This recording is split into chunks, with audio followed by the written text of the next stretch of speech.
Salut à tous, bande de Scorseseophiles, et bienvenue dans cette après-séance qui sera consacrée au loup de Wall Street. Alors oui, je sais, cette après-séance a du retard, mais c'est pour une raison toute simple. Pendant un temps, je ne voulais pas le faire parce que je considérais ne pas avoir grand-chose de particulier à dire sur le film. Non pas qu'il m'ait laissé indifférent ou que je ne l'ai pas aimé, loin de là parce que je l'ai beaucoup apprécié, comme beaucoup de gens d'ailleurs, il y a vraiment eu un consensus autour de ce film. Mais parfois, il y a un film qu'on va aimer, mais sur lequel on n'a rien à rajouter. C'est comme ça.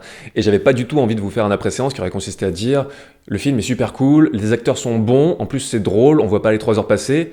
Ça a été dit et redit dans tout ce qu'on a pu voir et entendre autour du film, et j'avais pas du tout envie de vous répéter ça une énième fois. Généralement, dans les après-séances, mon objectif, c'est de vous donner des éléments de contextualisation, des petits points d'analyse sur telle ou telle chose qui a pu m'interpeller dans un film, et dans le meilleur des cas, à mon humble échelle, permettre d'enrichir le visionnage. Je me permets parfois de faire des après-séances un peu plus légers sur des films comme par exemple Les Sorcières de Soukhara-Mordi, pour le plus récent, tout simplement parce que c'est des films qui bénéficient pas d'une très bonne distribution en France. Et en faisant la pré-séance, mon objectif c'est de vous donner envie d'aller le voir sans trop vous en dire pour garder la surprise. Mais ce genre d'après-séance n'est absolument pas nécessaire dans le cas d'un film comme Le Loup de Wall Street de Martin Scorsese qui bénéficie pour sa part d'une très bonne distribution et qui a été couvert par la presse de la meilleure manière qui soit. Mais cet état de fait a changé tout simplement parce que plus je pensais au film, et plus je me suis demandé ce qui avait créé un tel consensus autour de lui. Qu'est-ce qui fait qu'aujourd'hui, il est perçu comme une telle réussite ? Depuis sa sortie, je n'ai pas lu ou entendu une seule chose négative à propos du Loup de Wall Street. C'est juste incroyable.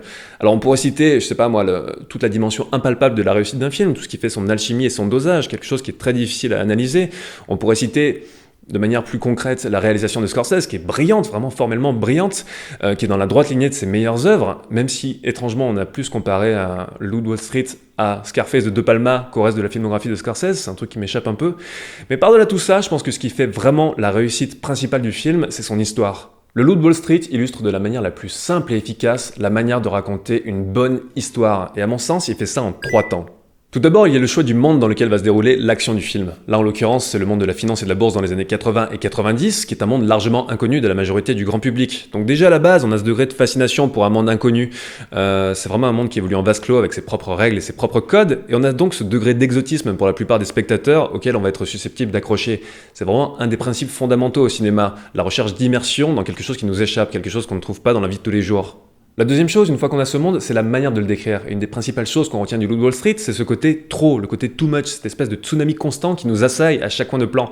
Donc l'excès qui est interne au récit, puisque ça nous parle des excès de ce milieu, mais aussi les excès dans la réalisation de Martin Scorsese, qui est une réalisation complètement folle, super inventive, qui se met vraiment au diapason de son sujet et qui ne s'impose aucune limite. Il y a une grande cohérence vraiment entre la forme qu'a adoptée Martin Scorsese et le fond du film. Un peu avant, je parlais de l'exotisme entre guillemets de ce milieu qui est décrit au spectateur, un milieu auquel la plupart d'entre nous n'auront jamais affaire dans la vie de tous les jours, et un exotisme encore une fois qui est renforcé par la réalisation de Scorsese. Mais le truc c'est que le Loup de Wall Street montre aussi à quel point la réalité rattrape la fiction. Ce côté excès, ce côté explosion permanente, tellement incroyable qui peut nous sembler aberrant, est finalement extrêmement raccord avec la réalité de ce milieu à l'époque, et c'est ça vraiment le plus fou dans cette histoire. Historiquement, on a en gros 2 visions de l'art cinématographique. D'un côté, on a l'aspect imaginaire, avec le cinéma vécu comme une manière de nous échapper de notre quotidien, et de l'autre, on a l'aspect un peu plus cinéma-vérité, avec le cinéma vécu comme une manière de nous documenter sur le monde qui nous entoure. Historiquement, voilà, ces 2 visions sont toujours plus ou moins confrontées. Et le Loup de Wall Street fait partie de ces films qui nous montrent de manière brillante que ces 2 visions ne sont pas antagonistes, bien au contraire, sont même cumulables au sein d'une même œuvre et au sein d'une même expérience. À la fois le film nous extrait de notre vie de tous les jours pour nous plonger dans ce monde complètement taré dont les codes nous échappent, mais en même temps il nous instruit sur la réalité de ce monde qui existe, ou en tout cas a existé sous cette forme à un certain moment.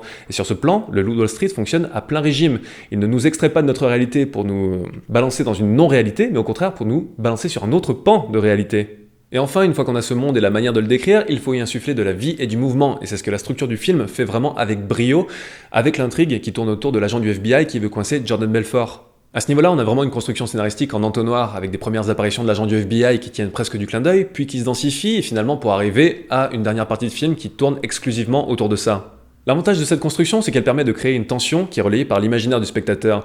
Même quand l'agent n'est pas à l'écran et même quand on a affaire à des scènes qui ne relèvent pas de cette intrigue, on a cette sensation d'une menace diffuse, de l'étau qui se resserre, on a la sensation de ce cœur du film qui avance inexorablement. Et même si on ne sait pas où va le film, en tout cas on sait qu'il va quelque part. Et c'est cette notion de mouvement, encore une fois, permanent, qui nous permet de traverser ces 3 heures de film sans avoir l'impression que le temps passe. Voilà rapidement pour ce que j'avais envie de dire de ce film. Le Loup de Wall Street montre vraiment que par-delà toute sa complexité apparente, il a su garder cette capacité à raconter une histoire simple, et à mon sens, c'est vraiment ça qui fait sa principale force.